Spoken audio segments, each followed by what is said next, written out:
Hello dear champion, I am come back. Dear champion, सबसे पहले मैं आप सभी से हाथ जोड़कर माफ़ी मांगूंगा क्योंकि डियर चैंपियन मैंने आपको 3 दिन से वीडियो प्रोवाइड नहीं किया है। कुछ रीज़न है और रीज़न क्या है वो तो हम बता नहीं सकते हैं, बट ये जान जाइए कि थोड़ा हम जहाँ पर रहते हैं वहाँ आसपास के वातावरण में आज शोरगुल 2-3 दिन से बहुत ज़्यादा हो रहा है। और दूसरी बात कि मैं कॉलेज के लिए और स्कूलों के लिए पेपर टाइप करता हूँ तो उसमें थोड़ा बिजी हो गया था, तो इसलिए मैं आप लोग का ये क्लासेस प्रोवाइड नहीं करा पा रहा था। लेकिन आज मैं जितने भी दिनों का वीडियो नहीं दिया हूँ उन सभी का क्वेश्चन इस वीडियो में कवर कर दूंगा, इसकी चिंता ना करें। तो ज़्यादा बात ना करते हुए चलिए स्टार्ट करते हैं वीडियो को। सबसे पहला हमारा क्वेश्चन यहाँ पर स्क्रीन पर देख सकते हैं। लगभग हम लोग 350 क्वेश्चन किए थे। 350 का आगे क्वेश्चन हमारा है 351। 351 क्वेश्चन में कहा गया है कि वर्ष 1956 में भाषा के आधार पर सबसे पहले किस भारतीय राज्य का गठन किया गया था? तो याद रखिएगा आंध्र प्रदेश के। पूछ देगा पेपर में कि भाषाई आधार पर सबसे पहला राज्य कौन बना था भारत का, तो वो बना था आंध्र प्रदेश। भारत के संघीय न्यायालय की स्थापना किस वर्ष में की गई थी? तो भारत के संघीय न्यायालय की स्थापना 1937 में की गई थी। भारत के उच्चतम न्यायालय की प्रथम महिला न्यायाधीश, भारत के उच्चतम न्यायालय की प्रथम महिला न्यायाधीश कौन थी? तो एम फातिमा बीबी थी। भारत सरकार द्वारा राष्ट्रीय हरित प्राधिकरण की स्थापना कब की गई थी? तो भारत सरकार द्वारा राष्ट्रीय हरित प्राधिकरण की स्थापना 2010 में की गई थी। भारत सरकार का सर्वोच्च विधि अधिकारी, भारत सरकार का सर्वोच्च विधि अधिकारी कौन होता है? तो याद रखिएगा भारत के महानिवादी। भारत के महानिवादी ही क्या होते हैं? भारत सरकार का सर्वोच्च विधि अधिकारी होते हैं। आगे बढ़िए, आगे क्वेश्चन देखते हैं। लोकसभा और प्रत्येक राज्य के विधानसभा चुनाव हर 5 वर्ष में होता है। आप लोग जानते हैं कि लोकसभा और प्रत्येक राज्य के जो विधानसभा की चुनाव होती है वो कितने वर्षों में होती है? 5 वर्षों में। भारतीय संविधान लोकसभा चुनाव के आधार के रूप में सार्वभौमिक वयस्क मताधिकार को अपनाता है। तो 18 वर्ष की यदि आप हो गए हैं या एबव के हैं तो आप मताधिकार है, आपके पास मत है, आप दे सकते हैं जिसको वोट देना है। ठीक। निम्न में से पंचायत और निगम चुनाव का आयोजन किसके द्वारा किया जाता है? निम्न में से पंचायत और निगम चुनाव का आयोजन किसके द्वारा जाता है? तो राज्य चुनाव आयोग के द्वारा। ऑप्शन नंबर सी इसमें सही है। भारत के संविधान के डैश में प्रावधान है कि किसी नागरिक के साथ नस्ल, धर्म, जाति या जन्म स्थान या इनमें से किसी के आधार पर कोई भेदभाव नहीं किया जाएगा। ये किस अनुच्छेद के तहत कहा गया है? तो याद रखिएगा इसका चर्चा अनुच्छेद 15 में है। किसमें है? अनुच्छेद 15। आगे देखिए, नेक्स्ट हम बात करते हैं। भारतीय संविधान के अनुच्छेद 17 में इनमें से किस पर जोर दिया गया है? तो भारत के जो अनुच्छेद 17 है उसमें अस्पृश्यता की प्रथा की उन्मूलन पर जोर दिया गया है। आगे देखिए, भारतीय संविधान के किस अनुच्छेद में संसद के विश्रांत काल के दौरान राष्ट्रपति को अध्यादेश सुनने की शक्ति प्रदान की गई है? तो अनुच्छेद 123 में। याद रखिएगा। स्वतंत्र चुनाव आयोग का प्रावधान भारतीय संविधान का कौन सा अनुच्छेद प्रदान करता है? तो ये है 324। ये इंपॉर्टेंट है, याद रखिएगा, मोस्ट इंपॉर्टेंट क्वेश्चन है। आगे बढ़ते हैं। आगे हमारा क्वेश्चन क्या पूछा गया? आगे का हमारा क्वेश्चन पूछा गया है कि भारतीय संविधान के निम्नलिखित में से किस अनुच्छेद का भाग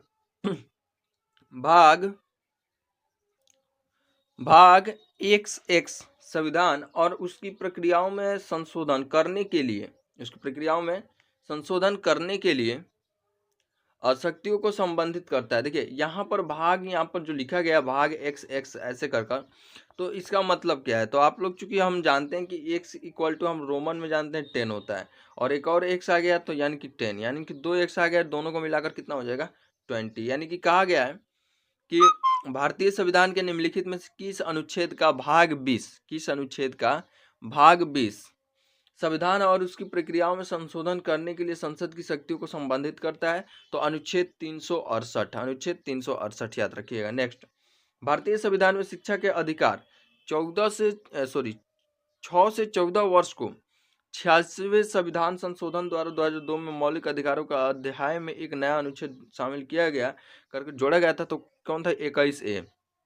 अब पूछेगा आपसे कि अनुच्छेद 21A में क्या प्रावधान किया गया है? तो याद रखिएगा अनुच्छेद 21A में यह प्रावधान है कि 6 से 14 वर्ष की जो बच्चों की शिक्षा होती है उस पर जोर दिया गया है, ठीक।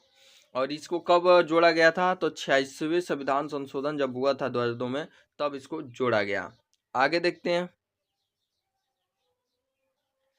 नेक्स्ट हमारा क्वेश्चन है कि भारत के संविधान के किस अनुच्छेद में वर्णित है कि राज्य ग्राम पंचायतों का संगठन करने के लिए कदम उठाएगा और उनको ऐसी शक्तियों और प्राधिकार प्रदान करेगा जो उन्हें स्वायत्त शासन की इकाइयों के रूप में कार्य करने योग्य बनाने के लिए आवश्यक है। तो अनुच्छेद 40। अनुच्छेद 40 राज्य के नीति निर्देशक तत्वों का अंतर्राष्ट्रीय शांति और सुरक्षा की अभिवृद्धि से संबंधित है। अनुच्छेद 51 ए। वर्ष 1976 में 42वें संविधान के माध्यम से डैश के तहत संविधान के भाग 4 में 10 मूल कर्तव्यों को जोड़ा गया। तो अनुच्छेद 51 है। देखिए, अब आपसे पूछा जाएगा कि अनुच्छेद 51 ए को कब जोड़ा गया था और किस संविधान संशोधन के तहत? तो याद रखिएगा 42वें संविधान संशोधन के तहत इसे जोड़ा गया था। और किस सन में हुआ था ये? तो 1976 में। आगे देखिए, आगे हमारा क्वेश्चन कहा गया कि भारतीय संविधान के किस अनुच्छेद में विशेष रूप से उल्लेखित किया गया है कि संघ की राज्य भाषा हिंदी और लिपि देवनागरी होगी? तो अनुच्छेद 343(1) में। आगे देखिए, भारतीय संविधान के किस संशोधन द्वारा दिल्ली को राष्ट्रीय राजधानी क्षेत्र एनसीटी का दर्जा दिया गया है? तो 69वें संविधान संशोधन के तहत। अब देखिए, जो भी संविधान संशोधन वाला टॉपिक आ रहा है उसको आप लोग कहीं लिख लीजिए या रट लीजिए, क्योंकि ये मोस्ट इम्पोर्टेंट है। Very very very very very very important, हम तो यही कहेंगे। आगे देखिए, 86वें संशोधन अधिनियम द्वारा भारतीय संविधान में अनुच्छेद 21 ए जोड़कर इनमें से किस अधिकार को स्वतंत्रता के अधिकार के भाग के रूप में मूल अधिकारों की सूची में शामिल किया गया? तो 4 ऑप्शन है, यहाँ 4 ऑप्शन देखिएगा। कहा गया है कि शिक्षा का अधिकार, यही सबसे पहले ही मिल गया हमारा आंसर, तो शिक्षा का अधिकार ही जोड़ा गया, ठीक। आगे देखिए, शिक्षा का अधिकार मतलब कि 6 से 14 वर्ष के लड़के हैं उनको प्राथमिक शिक्षा दी जाएगी सरकार की तरफ से। संविधान की कौन सी अनुसूची राज्यों और केंद्र शासित प्रदेशों की सूची देता है? तो संविधान की कौन सी अनुसूची राज्यों और केंद्र शासित प्रदेशों की सूची देती है? तो प्रथम अनुसूची, याद रखिएगा, प्रथम अनुसूची। आगे बढ़ते हैं। आगे हमारा क्वेश्चन कहा गया है कि भारतीय संविधान क्या कौन सा अनुसूची संघ और राज्य के माध्यम से शक्तियों के विभाजन का प्रावधान करता है? तो इसमें कहा गया कि भारतीय संविधान की कौन सी अनुसूची बताना है? तो 7वीं अनुसूची। कौन सी अनुसूची? 7वीं अनुसूची। 7वीं अनुसूची क्या करता है? तो संघ और राज्य के मध्य शक्तियों के विभाजन का प्रावधान करता है। भारत में अब तक कितनी बार आर्थिक आपातकाल घोषित किया गया है? तो भारत में अब तक कितनी बार आर्थिक आपातकाल घोषित किया गया है? तो अभी कभी नहीं, याद रखिएगा, कभी नहीं किया गया। आधुनिक मनु के नाम से किसे जाना जाता है? तो आधुनिक मनु के नाम से जाना जाता है BR अम्बेडकर को। बांग्लादेश पाकिस्तान से अलग कब हुआ? तो 1971 में। ऊर्ध्वपातन क्या है? किसी पदार्थ का ठोस से सीधे गैस अवस्था में परिवर्तन ही क्या कहलाता है? ऊर्ध्वपातन कहलाता है। नेक्स्ट क्वेश्चन देखिए, 2 या अधिक पदार्थों के एक सजातीय मिश्रण को क्या कहते हैं? विलयन कहते हैं। 2 या अधिक पदार्थों के एक सजातीय मिश्रण को क्या कहते हैं? विलयन कहते हैं। मक्खन से दही को अलग करने हेतु प्रयुक्त तकनीकी का नाम बताइए। मक्खन से दही को अलग करने हेतु प्रयुक्त तकनीकी जो है अपकेंद्रण है। क्या है? अपकेंद्रण है। उस वैज्ञानिक का नाम बताइए जिसने इस सिद्धांत का प्रतिपादन किया था कि इलेक्ट्रॉन एक धनावेशित गोले में धंसे हुए होते हैं। तो जे थॉमसन ने, जो कि क्लास 9th में आप पढ़े होंगे। किसी परमाणु के डैश में मौजूद इलेक्ट्रॉनों को संयोजी इलेक्ट्रॉनों के रूप में जाना जाता है। तो किसी परमाणु के बाह्यतम कोश में, अगर बाह्यतम कोश में जो भी इलेक्ट्रॉन मौजूद है उस इलेक्ट्रॉनों को संयोजी इलेक्ट्रॉन के रूप में जाना जाता है। आगे बढ़ते हैं, नेक्स्ट क्वेश्चन देखते हैं। आगे क्वेश्चन है कि परमाणु के नाभिक में मौजूद प्रोटीन की कुल संख्या के रूप में किसे परिभाषित किया गया है? परमाणु के नाभिक में मौजूद प्रोटीन की कुल संख्या के रूप में परमाणु संख्या को परिभाषित किया गया है। समस्थानिक शब्द का क्या अभिप्राय है? तो समस्थानिक शब्द का समान परमाणु क्रमांक किंतु भिन्न भिन्न द्रव्यमान हो। जैसे आप पढ़े होंगे कि जिस तत्व का परमाणु क्रमांक समान हो लेकिन द्रव्यमान क्या हो, भिन्न भिन्न हो, उसको हम क्या कहते हैं? समस्थानिक कहते हैं। डैश वे परमाणु हैं जिनकी द्रव्यमान संख्या समान लेकिन परमाणु क्रमांक भिन्न होता है। तो समभारी, देखिए समभारी में क्या होता है? द्रव्यमान संख्या समान होता है और परमाणु क्रमांक भिन्न होता है। समस्थानिक, सम देखिए समस्थानिक नाम से ही पता है कि सम मतलब बराबर हो, स्थान में बराबर हो। ठीक,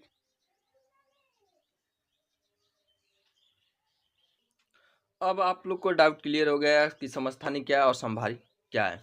आगे बढ़ते हैं। क्वेश्चन आगे कहा गया कि न्यूलैंड के अष्टक में इनमें से किन दो तत्वों को, न्यूलैंड के अष्टक में इनमें से किन दो तत्वों को HFCl और Br यानी कि ब्रोमीन के साथ समान स्तंभों में रखा गया है? तो याद रखिएगा कोबाल्ट और निकिल को। किनको? कोबाल्ट और निकिल को। आगे बढ़ते हैं, आगे क्वेश्चन देखते हैं। 385 नंबर क्वेश्चन है कि यह नियम किसने प्रदान किया था? यह नियम किसने प्रदान किया था कि तत्वों का गुणधर्म उनके परमाणु द्रव्यमान, तत्वों का गुणधर्म उनके परमाणु द्रव्यमानों का आवधिक गुणधर्म होता है? तो मेंडलीव ने यह नियम दिया था। आगे देखिए, समूह 17 के तत्वों का नाम क्या है? समूह 17 के तत्वों का नाम है हैलोजन। आगे देखिए, आवर्त सारणी में सर्वाधिक विद्युत ऋणात्मक तत्व कौन सा है? तो फ्लोरीन। याद रखिएगा। निम्न में से कौन सा गुणधर्म आवर्त सारणी में समूह में नीचे जाने पर समान ही बना रहता है? तो संयोजकता समान बना रहता है। आगे देखते हैं, वह अभिक्रिया जिसमें दो यौगिक अपने आयनों का आदान प्रदान करके दो नए यौगिक बनाते हैं उसे क्या कहते हैं? वह अभिक्रिया जिसमें दो यौगिक अपने आयनों का आदान प्रदान करके दो नए यौगिक बनाते हैं वो उस अभिक्रिया को क्या कहते हैं? द्वितीय विस्थापन अभिक्रिया या द्विविस्थापन अभिक्रिया। याद रखिएगा। यदि अभिक्रिया के दौरान कोई पदार्थ हाइड्रोजन ग्रहण करता है तो इसे कहा जाता है अपचयन, और ऑक्सीजन ग्रहण करेगा तो वो हो जाएगा उपचयन। धातुओं के अम्ल के साथ अभिक्रिया करने पर कौन सी गैस उत्पन्न होती है? तो हाइड्रोजन। ये याद रखिएगा, क्लास 10 का ये। धातु हमेशा किसी भी अम्ल से क्रिया करेगा तो उसमें से हाइड्रोजन गैस ही मुक्त होगी। याद रखिएगा, कोई भी धातु हो। स्प्रिट लैंप में मैग्नीशियम के फीते के जलने के परिणाम स्वरूप कौन सा उत्पाद बनेगा? तो याद रखिएगा मैग्नीशियम ऑक्साइड। क्या बनेगा? Magnesium oxide. नेक्स्ट, निम्नलिखित में से कौन सा अम्ल लाल चींटियों में उपस्थित होता है? निम्नलिखित में से कौन सा अम्ल लाल चींटियों में अम्ल होता है? जो रेड कलर की जो चींटियां आती हैं उनमें कौन सा अम्ल उपस्थित होता है? तो याद रखिएगा फार्मिक अम्ल। कौन सा? फार्मिक अम्ल। यदि कोई व्यक्ति मधुमक्खी के डंक मारने से प्रभावित है तो कौन सा रसायन उसे दर्द से थोड़ी राहत दिला सकती है? तो बेकिंग सोडा, जिसको खाने वाला सोडा भी कहा जाता है। वाशिंग सोडा जो है एक क्षारकीय लवण है। क्या है? एक क्षारकीय लवण है। बोरेक्स जैसे सोडियम घटकों के निर्माण में किसका उपयोग किया जाता है? तो धावन सोडा का। आगे बढ़ते हैं। आगे हमसे क्वेश्चन कहा गया है कि जिप्सम किस तापमान पर प्लास्टर ऑफ पेरिस में परिवर्तित हो जाता है? तो 373 केल्विन ताप पर। अब देखिए, अब आप कहेंगे कि सर 373 केल्विन को अगर हम सेल्सियस डिग्री में बदलें तो इसका फॉर्मूला क्या होता है? तो भी मैं आपको बताते चलूँ। याद रखिएगा K इक्वल टू होता है 273 और प्लस C, यह हमारा फॉर्मूला होता है। या फिर अगर C बराबर निकालना चाहें तो C बराबर लिख सकते हैं। कलर थोड़ा चेंज कर लेते हैं। चलिए, C बराबर अगर निकालना चाहें तो आप लिख सकते हैं कितना? K minus 273। अब यहाँ पर सेल्सियस में बात करें 373 है तो 373 में से 273 घटा देंगे और 273 यहाँ पर माइनस करिए तो कितना आ जाएगा? 100 डिग्री सेल्सियस पर आ जाएगा। यानी कि 100 डिग्री सेल्सियस पर ही हमारा क्या होता है?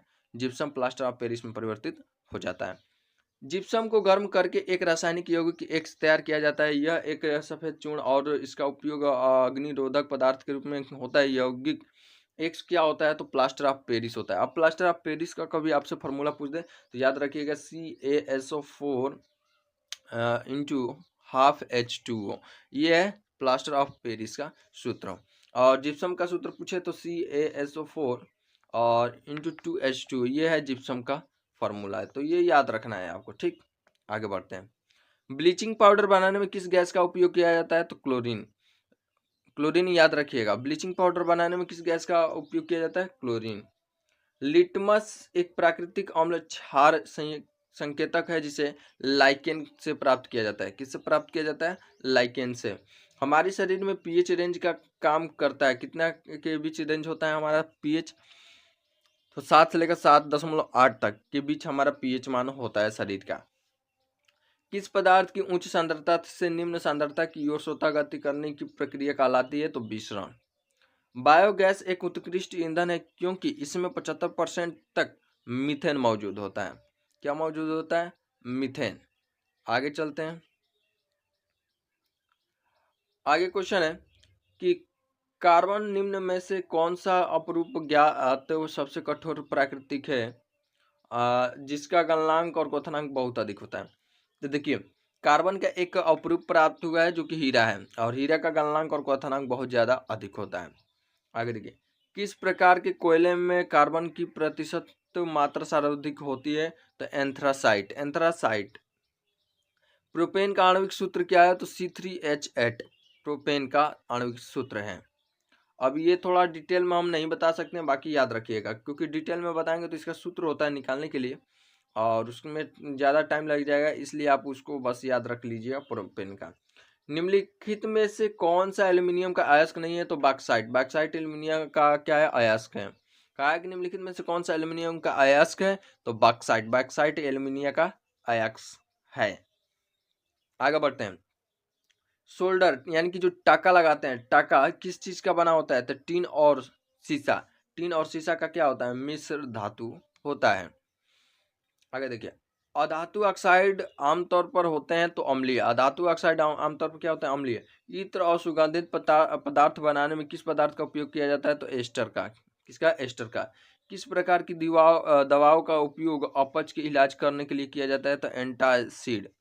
एंटासिड को उपयोग किया जाता है अपच के इलाज करने के लिए। आगे देखिए, नेक्स्ट क्वेश्चन है हमारा कि निम्नलिखित में से किस यौगिक का उपयोग श्वेत श्याम फोटोग्राफी में किया जाता है? तो श्वेत श्याम फोटोग्राफी में किसका उपयोग किया जाता है?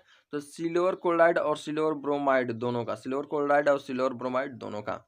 एसिटिक अम्ल का आईपीसी नाम क्या है? तो एथेनोइक अम्ल। ये बस याद रख लीजिए क्योंकि इसका थ्योरी होता है। थ्योरी जो कि हम आगे जब 500 मोस्ट रिपीटेड क्वेश्चन वाली वीडियो खत्म करेंगे तो उसमें आपको थ्योरी के साथ पढ़ाने ला रहे हैं हम जल्दी ही। आगे देखिए, आगे हमसे क्वेश्चन में कहा गया कि किस रसायन को शुष्क बर्फ के नाम से जाना जाता है? तो ठोस कार्बन डाइऑक्साइड। ठोस कार्बन डाइऑक्साइड को शुष्क बर्फ के रूप में जाना जाता है। Luminous intensity. ल्यूमिनस इंटेंसिटी के लिए मानक इकाई क्या है? तो कैंडेला है। ल्यूमिनस इंटेंसिटी के लिए मानक इकाई जो है कैंडेला है। ध्वनि प्रदूषण मापन इकाई है डेसिबल। और लेंस की क्षमता को एसआई मात्रक जो है वो है डायोप्टर। विद्युत प्रतिरोध का एसआई मात्रक जो है ओम मीटर है। दबाव यानी कि प्रेशर की इकाई मात्रा जो है पास्कल है। विद्युत ऊर्जा का व्यय का वाणिज्यिक मात्रक क्या है? तो किलोवाट घंटा। किलोवाट घंटा। ये सभी मात्रक इसे आप लोग को रट लेना है और 100% एक क्वेश्चन आपका रेलवे में पूछा जाएगा। आकाशीय पिंडों के बीच की बहुत लंबी दूरियों की माप की इकाई क्या है? तो प्रकाश वर्ष। किस उपकरण का उपयोग वायुमंडलीय दाब को मापने के लिए किया जाता है? तो बैरोमीटर। किसी वस्तु के आवेश वाहक होने अथवा नहीं होने का पता लगाने के लिए किस उपकरण का उपयोग किया जाता है? तो विद्युतदर्शी। और विद्युतदर्शी आप लोग इंटर में पढ़े होंगे। इलेक्ट्रिक जनरेटर वह उपकरण है जो यांत्रिक ऊर्जा को विद्युत ऊर्जा में परिवर्तित करता है। व्यवस्थित वस्तुओं की वो प्रवृत्ति जो उसे स्थिर या समान गति से गतिमान रहने के लिए प्रवृत्त करता है क्या कहलाता है? जड़त्व। जड़त्व कहलाता है। नेक्स्ट, एक रॉकेट किस सिद्धांत पर कार्य करता है? तो रैखिक संवेग संरक्षण के सिद्धांत पर। ये भी 12 में या 11 में आप लोग पढ़े होंगे बहुत अच्छे से थ्योरी के साथ। आगे देखिए, किसी वस्तु द्वारा तय की गई कुल मार्ग लंबाई जिसे वस्तु के स्थानांतरित होने के दौरान कुल समय अंतराल द्वारा विभाजित किया जाता है औसत गति। उसको क्या कहते हैं? औसत गति। यानी कि अगर औसत गति निकालना है तो हम लोग फार्मूला क्या लगाते हैं, कुल वस्तु द्वारा तय की गई दूरी और बट्टे में कुल जो लगा समय, उसको ये क्या कहते हैं, औसत गति। प्रति इकाई समय में किसी वस्तु के वेग परिवर्तन को त्वरण कहा जाता है। तरलों द्वारा लगाए गए घर्षण बल को यह भी कहा जाता है क्या, कर्षण। एक वस्तु जिसका द्रव्यमान 15 किलोग्राम है इतने मीटर की एक समान वेग से गति कर रही है। वस्तु की गतिज ऊर्जा कितनी है, वस्तु की गतिज ऊर्जा आपको बतानी है। कहा है कि एक वस्तु जिसका द्रव्यमान 15 किलोग्राम है, ठीक, और 4 मीटर पर सेकेंड के एक समान वेग से गति कर रही है, ठीक, और कर रही है, वस्तु की गतिज ऊर्जा बताइए। चलिए इस क्वेश्चन का तो फटाक से इस क्वेश्चन को हल कर कर आप कमेंट में इसका जवाब दीजिएगा, क्योंकि अगर हल कराते हैं तो वीडियो लंबी हो जाएगी, इसलिए इसको स्किप करते हैं, आगे बढ़ते हैं। आगे क्वेश्चन कहा गया है कि विद्युत कार्य की दर अथवा विद्युत ऊर्जा व्यय होने की दर को क्या कहा जाता है, तो शक्ति कहा जाता है। एक अश्व शक्ति यानी कि HP बराबर होता है 746 वाट। ध्वनि की प्रबलता अथवा मंदता का निर्धारण मूलतः इसके आयाम द्वारा होता है। किसके द्वारा, आयाम द्वारा। एकल आवृत्ति की ध्वनि को क्या कहा जाता है, टोन कहलाती है। किसी अनुदैर्ध्य तरंग में दो संपीड़न और दो लगातार विरलीकरण प्रक्रियाओं के बीच की दूरी को क्या कहा जाता है, तरंग दैर्ध्य, यानी कि ये वाला ऐसे जो चलता है, यानी कि इसका बीच की दूरी और यहाँ से इसके बीच की दूरी को क्या कहते हैं, तरंग दैर्ध्य। आगे बोल रही है ध्वनि किस माध्यम से गुजर नहीं सकती है, तो निर्वात में ध्वनि नहीं गुजर सकती, क्योंकि ध्वनि के लिए माध्यम का होना जरूरी है। सोनार का विस्तार क्या है, तो sound navigation and raising, sound navigation और रेजिंग। 100 डिग्री -100 डिग्री सेल्सियस में फ़ारेनहाइट कितना होगा भाई बताइए। तो यहाँ आप लोग को फार्मूला ऑलरेडी मैं बता रखा हूँ। -100 डिग्री सेल्सियस में को आपको किस में चेंज करना है, फ़ारेनहाइट में। अगर आपको नहीं पता है तो मैं आपको फार्मूला भी यहाँ पुट कर दे रहा हूँ। फार्मूला आप लोग एक बार देख लीजिएगा, क्योंकि आप लोग के लिए ही अच्छा रहेगा। तो फार्मूला होता है F, याद रखिएगा, F माइनस 9 और इक्वल टू होता है C/5। ये फार्मूला होता है, यहाँ पर आप रखिएगा, आप हल करेंगे तो आपका ये क्वेश्चन हो जाएगा।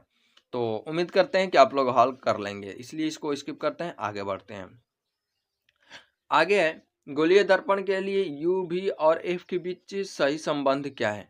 तो गोलीय दर्पण के लिए जो संबंध होता है, देखिए लेंस के लिए अलग होता है, दर्पण के लिए अलग होता है। तो मैं पहले गोलीय दर्पण के लिए बता दूं, तो 1/F इक्वल टू 1/U और +1/V। जहाँ जो है केंद्र से वस्तु की दूरी U होती है, केंद्र से प्रतिबिंब की दूरी V होती है और केंद्र से फोकस की दूरी F होती है। अगर यहाँ पर लेंस की बात करता है दर्पण के जगह पर, तो वही यहाँ पर फॉर्मूला हो जाता है 1/U - 1/V, ये हो जाता है फॉर्मूला। तो याद रखिएगा, आगे बढ़ते हैं। गोलीय दर्पण के ध्रुव P से मुख्य फोकस F की दूरी क्या कहा जाती है, फोकस दूरी, जो कि अभी बताएं।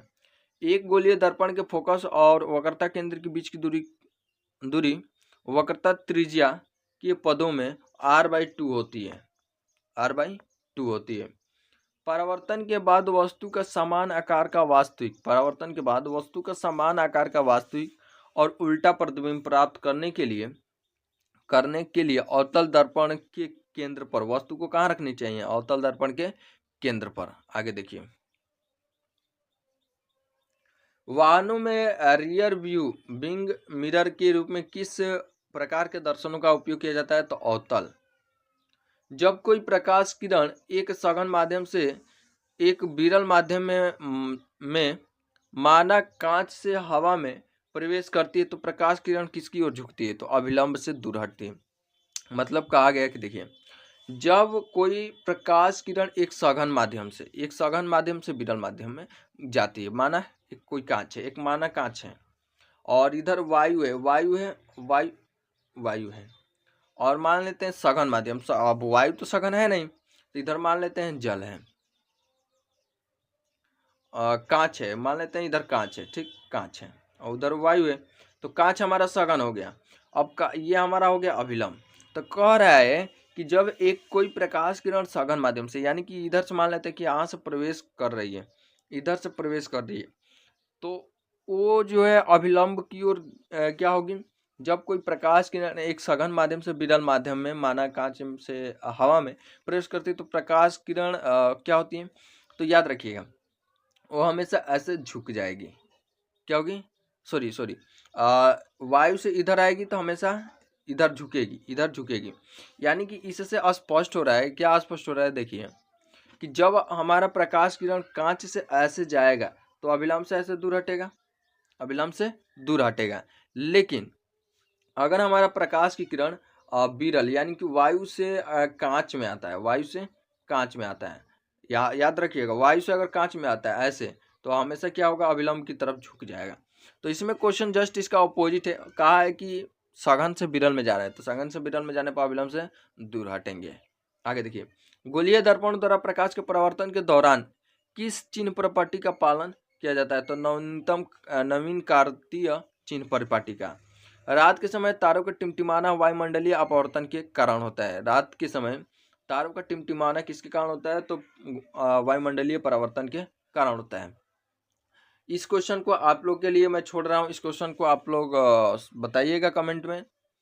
आगे देखिए, जब अंतरिक्ष से पृथ्वी का कोई फोटोग्राफ लिया जाता है तो उसकी पृष्ठभूमि काली क्यों दिखाई देती है, तो प्रकाश का प्रकीर्णन नहीं होने के कारण। प्रकाश का प्रकीर्णन नहीं होता है क्योंकि रात में इसलिए नहीं होता है कि जब सॉरी यहाँ पर कहा है कि जब अंतरिक्ष से पृथ्वी को कोई फोटोग्राफ लिया जाता है तो उसकी पृष्ठभूमि काली क्यों दिखाई देती है। देखिए दरअसल वायुमंडल जो उपस्थित है वो पृथ्वी के अंदर है, अब पृथ्वी के बाहर से लेंगे तो पृथ्वी कैसी दिखाई देगी, काली। और अंदर अगर लेते तो अंदर वायुमंडल में क्या होता है, प्रकीर्णन होता है।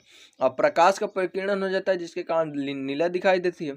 लेकिन जब बाहर आप पृथ्वी के चले जाएंगे तो वहां पर तो आपका वायुमंडल है नहीं, तो इसलिए क्या होता है, उसका रंग काला दिखाई देता है। आगे देखिए, अंतर्राष्ट्रीय अंतरिक्ष स्टेशन से किस अंतरिक्ष यात्री द्वारा देखे जाने पर आकाश किस रंग का दिखाई देता है, तो याद रखिएगा काला।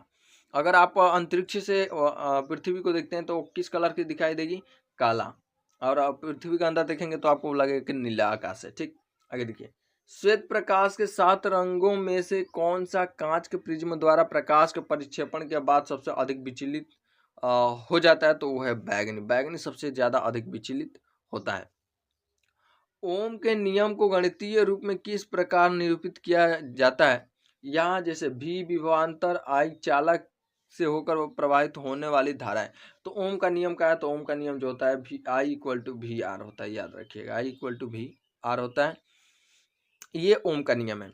या फिर इसी को ट्रांसफर करेंगे तो आई बराबर, सॉरी यहाँ पर मिस्टेक हो गया, आपका होता है आई भी इक्वल टू होता है आई आर, ये ओम का नियम होता है, ये आप पढ़ेंगे, ये होता है ओम का नियम। और चूंकि इसी को हम ऐसे भी लिख देते हैं आई इक्वल टू भी बटे में आर, ऐसे भी लिख सकते हैं, तो याद रखिएगा, ये तो याद करने वाली। या आर बराबर ऐसे भी होता है भी इक्वल टू आई, ऐसे भी लिखा जाता है। तो कई तरीके से इसको लिख सकते हैं, आप ध्यान रखिएगा। आगे देखिए, फ्लेमिंग का दायां हाथ का नियम किस नियम में गतिमान चालक में प्रेरित धारक की दिशा बताती है, तो चुंबकीय क्षेत्र में। फ्लेमिंग का दायां हाथ का नियम चुंबकीय क्षेत्र में गतिमान चालक में प्रेरित धारा की दिशा बताती है। विद्युत संचरण के लिए बनने वाले तार के लिए विशेष रूप से उपयोग किए जाने वाली 2 पदार्थ का नाम बताइए, तो तांबा और एल्यूमिनियम। तांबा और एल्यूमिनियम। चांदी का भी तार बनाया जा सकता है, बट चोर हैं इतने भारत में कि चोरी कर लेंगे, इसलिए नहीं बनाया जाता है। वोल्टेज भी वाला कोई स्रोत किसी पदार्थ सर्किट में धारा आई को बनाए रखता है। स्रोत द्वारा परिपथ सर्किट को दी जाने वाली शक्ति पी का मान बताइए। तो आप लोग को पिछले वीडियो में हम पी से रिलेटेड सभी फॉर्मूला लिखवा दिए थे, तो आपको नहीं याद है तो वो याद कर लीजिएगा। स्रोत प्रतिरोध आर प्रतिरोधक में एक करंट बनाए रखता है। यदि प्रतिरोधक में विभवांतर भी है तो समय टी में व्यय की गई विद्युत ऊर्जा बताइए। तो विद्युत ऊर्जा जो होती है वो होते वी आई टी, ये फॉर्मूला बताए थे W बराबर वी आई टी। ये आप ये नहीं याद है तो इसे भी आप लोग याद कर लीजिएगा।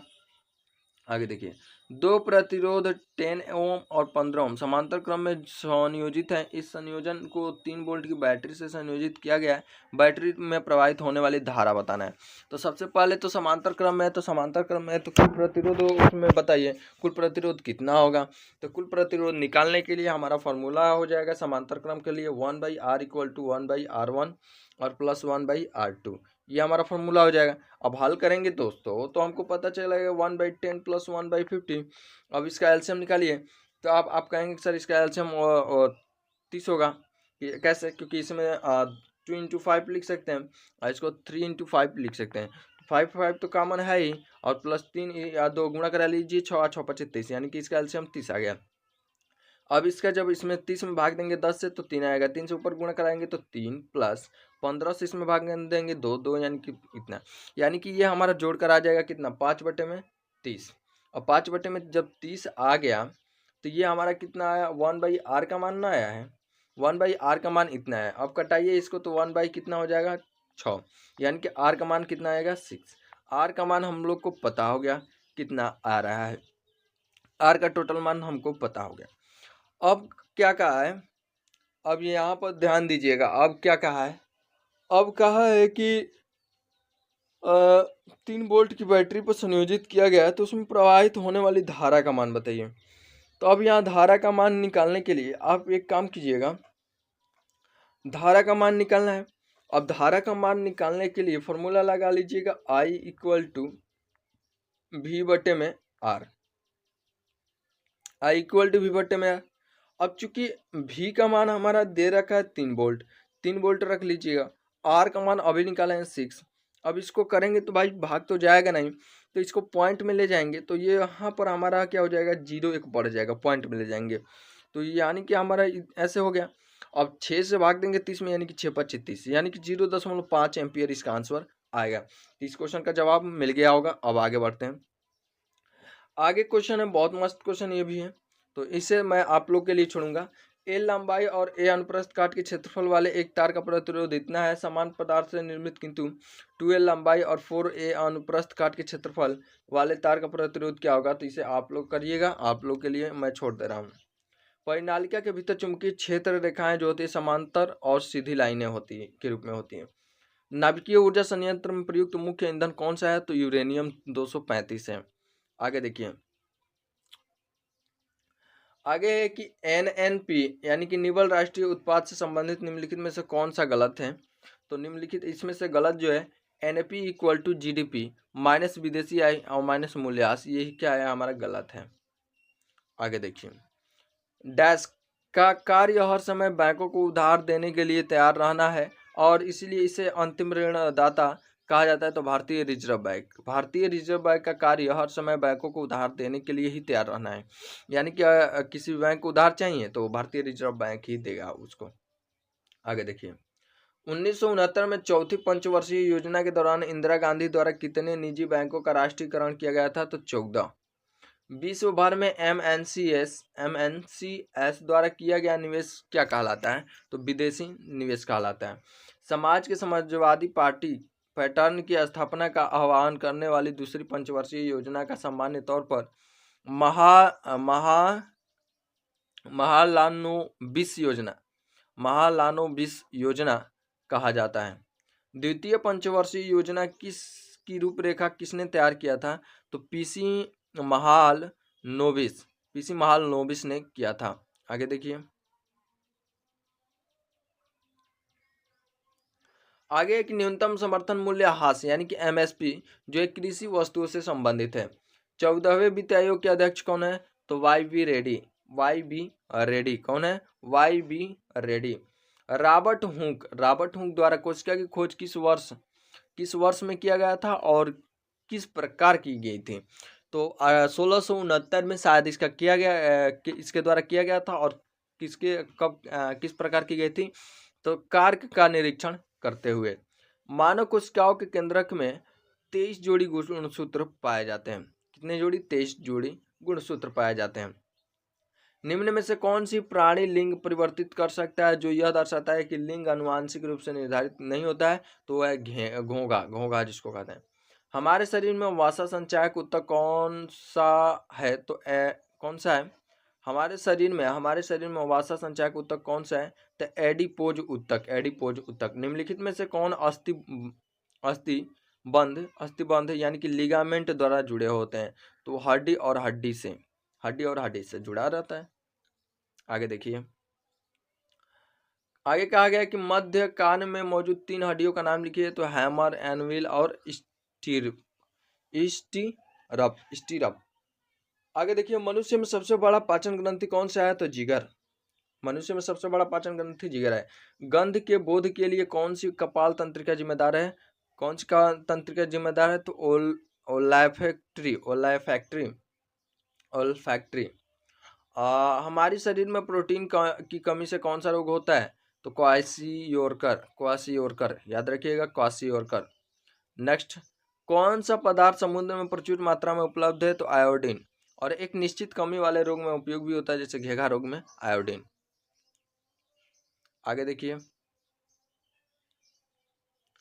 घेघा के उपचार में किस समस्थानिक का उपयोग किया जाता है? तो आयोडीन का। स्कर्वी रोग जिसके लक्षणों में मसूड़ों से खून आना शामिल है, उसे आहार में विटामिन सी शामिल करना जरूरी है। यानी कि वो अगर विटामिन सी शामिल करता है तो उसका ये रोग खत्म हो सकता है। ईस्ट कोशिका द्वारा अवायवीय किरणन भांति ऑक्सीजन की अनुपस्थिति में पायरुवेट यानी कि ethanol plus carbon dioxide plus ऊर्जा में परिवर्तित हो जाता है। यानी कि ईस्ट कोशिकाओं द्वारा जो अवायवीय किरण की भांति ऑक्सीजन की अनुपस्थिति में पायरुवेट जो होता है किस में परिवर्तित होता है? तो एथेनॉल और कार्बन डाइऑक्साइड प्लस ऊर्जा में। निम्नलिखित में से किस वर्णक में ऑक्सीजन के लिए उच्च बंधुता होती है? तो किस? हीमोग्लोबिन में। और चेतना की हानि, बिना बुद्धि, स्मृति और व्यक्तित्व की एक उपार्जित सर्वव्यापी हानि यानी कि डिमेंशिया। डिमेंशिया चेतना की हानि के बिना बुद्धि, स्मृति और व्यक्तित्व की एक उपार्जित सर्वव्यापी हानि है। आगे देखिए, आगे क्वेश्चन कहा गया कि हमारी जीवा पर स्वाद का पता लगाने के लिए कौन सा अभिग्रह यानी कि रिसेप्टर स्थित होता है? तो रस संवेदी। मानव शरीर की जांघ में पाई जाने वाली सबसे लंबी हड्डी का नाम फीमर है। थायरॉक्सिन हार्मोन के निर्माण के लिए किस खनिज की आवश्यकता होता है? तो आयोडीन। आगे देखिए, डायबिटीज मेलिटस को नियंत्रित करने के लिए आइलेट्स ऑफ लैंगरहैंस द्वारा किस हार्मोन का उत्पादन किया गया था? इंसुलिन। आगे देखिए, आगे हमारा नेक्स्ट क्वेश्चन है। कहा गया है कि निम्नलिखित में से कौन सी ग्रंथि इंसुलिन हार्मोन का उत्पादन करती है? तो अग्नाशय जो है इंसुलिन हार्मोन का उत्पादन करती है। डैश अंगों में वृद्धि और विकास के पश्चात गर्भ बन जाता है? तो भ्रूण अंगों में वृद्धि और विकास के पश्चात गर्भ में बन जाता है। वंशागति के नियमों का प्रतिपादन किसने किया था? तो वंशागति के नियमों का प्रतिपादन ग्रेगर मेंडल ने किया था। आगे देखिए, आगे क्या हमारा क्वेश्चन क्या है? आगे क्वेश्चन का आगे कि इनमें से किस आधुनिक अनुवांशिकी के जनक के रूप में जाना जाता है? किसे, यानी कि कौन है, कौन वैज्ञानिक है जिसे आधुनिक अनुवांशिकी के जनक के रूप में जाना जाता है? तो वो है ग्रेगर मेंडल। जीव विज्ञान की वह कौन सी शाखा है जिसके तहत ऊतकों का अध्ययन किया जाता है? तो जीव विज्ञान की वह जो शाखा वो है ऊतक विज्ञान। मानव शरीर का सामान्य तापमान कितना होता है? तो मानव शरीर का जो सामान्य तापमान होता है वो 98.6 फारेनहाइट और 37 डिग्री सेल्सियस होता है। इनमें से कौन से जीव परजीवी पोषक युक्ति को दर्शाता है? तो अमरबेल। प्रकाश संश्लेषण की प्रक्रिया में मदद करने के लिए हरी पत्तियों में कौन सा पदार्थ मौजूद होता है? तो क्लोरोफिल। क्लोरोफिल युक्त हरे रंग के प्लास्टिड को कहा जाता है। देखिए, क्लोरोफिल युक्त जो हरे रंग के प्लास्टिड होता है उसे क्लोरोप्लास्ट कहा जाता है। निम्नलिखित में से क्या केवल पादप कोशिकाओं में पाया जाता है? देखिए, पादप कोशिकाओं में देखिए केंद्रक तो दोनों में पाया जाता है, मानव और पादप दोनों में। लवक भी दोनों में पाया जाता है। सॉरी, यहीं तो आप मिस्टेक कर दिए, लवक ही तो प्लास्टिड है। प्लास्टिड अभी पढ़े हैं यहाँ पर। तो ये हरे रंग के क्या होता है? प्लास्टिड। तो मनुष्य के रंग हरा तो होता नहीं है, तो इसलिए लवक जो होता है मनुष्य में नहीं पाया जाता है। बाकी माइटोकॉन्ड्रिया पाया जाता है, गॉल्गी भी दोनों में पाया जाता है। आगे देखिए, पौधों में कोशिका भित्ति का निर्माण करने वाली जटिल कार्बोहाइड्रेट को क्या कहा जाता है? तो सेल्यूलोज कहा जाता है। निम्नलिखित में से कौन सा प्रकाश संश्लेषण के उत्पादों का पत्तियों के अन्य भागों तक परिवहन करता है? तो वह फ्लोएम। क्या है? फ्लोएम। आगे देखिए, किस पादप हार्मोन की सांद्रता पौधों के शीर्षों पर सबसे अधिक होती है और जड़ों के नजदीक पहुंचने पर घटती जाती है? तो ऑक्सिन। इनमें से कौन सा पुष्प का मादा जनन अंग है? कौन पुष्प का मादा जनन अंग है? तो वह है स्त्रीकेशन। अब यहाँ पर कुछ लिखा गया है, तो देखिए यहाँ पर लिखा है टॉप 500 क्वेश्चन आस्क्ड